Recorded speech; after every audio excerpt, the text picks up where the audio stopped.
हिडम्बा कौन थी? यह तो अधिकांश लोगों को पता है कि हिडम्बा भीम की पत्नी और घटोत्कच की माँ थी। लेकिन आप लोग यह नहीं जानते होंगे कि हिडम्बा की पूरे जीवन की कहानी क्या है। शायद ही आप लोगों ने हिडम्बा की जन्म की कहानी सुनी होगी। आइए आज जानते हैं इस वीडियो में। हिडिम्बा का पूरा जीवन करुणा और पीड़ा से भरा हुआ था, लेकिन जितना दुख उसने अपने पूरे जीवन में झेला है, उससे कहीं अधिक आत्मसम्मान पूर्वक उसने अपने जीवन को जिया है। आज इस वीडियो में हिडिम्बा के पूरे जीवन को जानने का प्रयास करते हैं। हिडिम्बा एक राक्षसी थी, यानी राक्षस कुल में उत्पन्न हुई कन्या को राक्षसी कहते हैं। हिडिम्बा की माँ एक भद्र महिला थी। राक्षसी कुल की होते हुए भी उनके मन में परोपकार की बहुत भावना थी। वह चाहती थी कि लोग का कल्याण कर सके, लेकिन वह एक राक्षसी थी, इसलिए मनुष्य जाति के लोग उन्हें घृणा भरी नजर से ही देखते थे। इसीलिए उन्हें कभी आदर प्राप्त नहीं हुआ। और चूंकि वह बड़ी कोमल हृदय की थी, इसीलिए उनके समाज के अंदर भी उन्हें कभी भी पूर्णतः वह इज्जत नहीं मिली जो कि मिलनी चाहिए थी। उनका जब पहला पुत्र हुआ तो उनके पति ने बड़े पुत्र को बड़े ही प्रेम से पाला, क्योंकि वह उनका वारिस था। लेकिन उसने अपनी पत्नी को वह हक कभी भी नहीं दिया जिसकी वह हकदार थी। अब समय यूं ही बीतने लगा। कुछ समय गुजरने के बाद उन्होंने फिर से गर्भ धारण किया। जब उन्होंने ज्योतिषियों को दिखाया तो उन्होंने बताया कि उनके घर में एक कन्या है। जब हिडिम्बा की माँ को यह पता चला तो वह खुशी से फूली ना समाई और उन्होंने सोचा कि वह अपनी पुत्री को सारे संस्कार देंगी। लेकिन साथ ही वो यह नहीं चाहती थी कि उनकी पुत्री का जन्म क्रूर पिता की छाया में हो, जिसका उनकी पुत्री के व्यवहार पर सीधा असर पड़े। इसलिए वह अपने पति और अपने समाज से दूर रहने का प्रयत्न करने लगी। और जब उनका गर्भकाल पूरा हुआ तो हिडिम्बा की माँ ने एक ऐसी जगह का चुनाव किया जहाँ पर निर्जन वन हो। वह नहीं चाहती थी कि हिडिम्बा के जन्म के समय किसी भी राक्षस का प्रभाव उस पर पड़े या उसके जीवन पर पड़े। किसी भी स्त्री के लिए प्रसव का समय बड़ा ही पीड़ादायक होता है, लेकिन उन्होंने यह सब जानते हुए भी एक ऐसे निर्जन स्थान का चुनाव किया जहाँ पर किसी भी राक्षस का साया उन पर ना पड़े। ऐसा कहा जाता है कि निर्जन वन में एक ठूंठ को पकड़कर हिडिम्बा की माँ ने उन्हें जन्म दिया था। हिडिम्बा के जन्म देते ही उस ठूंठ में से पल्लव निकल आए थे। इसे देखकर माता ने उस नवजात बालिका का नाम पल्लवी रखा। पर क्योंकि उस समय द्वापर का युग था और स्त्रियों का अपना अलग व्यक्तित्व नहीं माना जाता था, इसलिए पल्लवी नाम से उसे कोई नहीं बुलाता था। उसे सदैव ही हिडिम्बा की छोटी बहन डिम कहकर बुलाया जाता था। उसका नाम उसके भाई के नाम से अर्थ पाता था। अब पल्लवी धीरे धीरे बड़ी होने लगी। उसकी माता ने उसे तमाम तरह की शिक्षाएं दी थी। साथ ही वह उसे परोपकार की बातें भी सिखाती थी और सदाचारी होने का अंकुर उसके मन में सदा बोती रहती थी। लेकिन कहते हैं ना, काल बड़ा क्रूर होता है।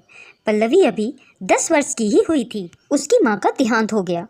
अब उसका अपने पिता और अपने भाई को छोड़कर और कोई भी सहारा नहीं बचा था। पल्लवी छोटे से ही बड़ी बुद्धिमान थी और उसे राक्षस स्त्रियों में थोड़ी अधिक स्वतंत्रता दी जाती थी। इसलिए पल्लवी के पिता ने उसे शिक्षा प्राप्त करने के लिए भेजा। क्योंकि वह बहुत तेज बुद्धि की थी, इसलिए वह जल्दी ही आसुरी विद्या, राक्षसी विद्या, मायावी विद्या और वैदिक विद्या में उसने महारत हासिल कर ली। अब कुछ समय बीतने के बाद पल्लवी के पिता का भी देहांत हो गया। क्योंकि पल्लवी के पिता अपने कबीले के राजा थे, इसीलिए उनके मरने के बाद वहाँ का राजा उसका भाई डिम बना। पल्लवी का भाई डिम अपने पिता से भी ज़्यादा क्रूर था और उसके मन में थोड़ी भी परोपकार की भावना नहीं थी। वह मनुष्यों से बहुत ज़्यादा नफरत करता था और उन्हें कच्चा ही खा जाया करता था। पल्लवी यह सब देखकर बड़ी दुखी होती थी और वह अपने भाई को समझाने का बड़ा प्रयास करती थी, लेकिन उसके भाई पर उसका जरा भी वश नहीं था। यह सब देखकर पल्लवी का मन घृणा से भर जाता था। क्योंकि पल्लवी का भाई उस कबीले का राजा था, इसलिए वह कुछ भी नहीं कर सकती थी। साथ ही वह एक स्त्री थी, लेकिन उसका भाई पल्लवी को भी नहीं रोकता था, क्योंकि उसे भी अपने राज्य के संचालन के लिए पल्लवी की आवश्यकता थी। क्योंकि पल्लवी सारी विद्याओं में बड़ी ही कुशग्र थी और पल्लवी का भाई भी चाहता था कि सारे राज्य का संचालन वही करे। इसीलिए वह पल्लवी की कठोर बातों को भी सुन लिया करता था। अब जैसे जैसे समय बीत रहा था, ऐसे ही हिडिम्बा की क्रूरता बढ़ती ही जा रही थी। अब पल्लवी का नाम हिडिम्बा पड़ चुका था। सब लोग उसे हिडिम्बा के नाम से ही बुलाते थे। कोई भी उसे पल्लवी के नाम से नहीं जानता था। एक दिन की बात है, उसके भाई ने उसके पास आकर खबर दी कि 5 हट्टे कट्टे नौजवान एक बूढ़ी औरत के साथ वन में आए हैं। बहुत दिन हो गए मनुष्य का मांस खाए, मैं उनको खाना चाहता हूँ और मैं चाहता हूँ कि तुम उन सबके पास जाओ और अपनी मायावी विद्या का प्रयोग करके उन्हें किसी तरह से मेरे पास लाने का प्रयत्न करो, जिससे मैं उन्हें एक एक करके खा सकूं। वैसे तो हिडम्बा अपने भाई की बात यूं ही नहीं मानती थी, लेकिन जब वह बहुत जोर देता था तो उसके पास उसकी बात मानने के अलावा और कोई चारा नहीं होता था। लेकिन उस दिन हिडिम्बा ने अपने भाई से कहा कि अगर तुम्हें खाना है तो तुम जानो कि तुम उसे कैसे खाओगे। और अपने भाई से यह कह के वह उस स्थान की ओर चल पड़ी जहाँ उसकी माँ ने उसे जन्म दिया था। हिडिम्बा जब भी परेशान और उदास होती थी वह उस स्थान पर चली जाती थी जहाँ उसकी माँ ने उसे जन्म दिया था। पल्लवी के जन्म के समय जिस ठूंठ से पल्लव निकल आए थे वह पल्लव अब एक वृक्ष के रूप में तब्दील हो गया था। अक्सर जब भी हिडिम्बा बहुत उदास होती थी वह उसी स्थान पर चली जाया करती थी। उसे वहाँ पर अपनी माँ का एहसास होता था और उसे उस स्थान पर बहुत ज़्यादा सुकून मिलता था। उस दिन भी पल्लवी जब अपने जन्म के स्थान पर पहुँची तो उसने देखा कि वहाँ पर 5 पुरुष और एक बूढ़ी औरत बैठे हुए हैं। ये सभी उसी पेड़ के नीचे विश्राम कर रहे थे जहाँ उसकी माँ ने उसे जन्म दिया था। हिडिम्बा ने देखा कि 4 युवक और एक वृद्धा औरत सो रखे हैं। एक बलशाली और बड़ा ही वीर, देखने में सुंदर एक युवक उन सभी की पहरेदारी कर रहा है। अब हिडिम्बा को समझते देर न लगी कि यह वही लोग हैं जिनके बारे में उसका भाई उसे बता रहा था। भीम को देखते ही हिडिम्बा उनके रूप पर मोहित हो गई और उन्हें भीम से प्रेम हो गया। हिडिम्बा ने किया अपने भाई का विरोध।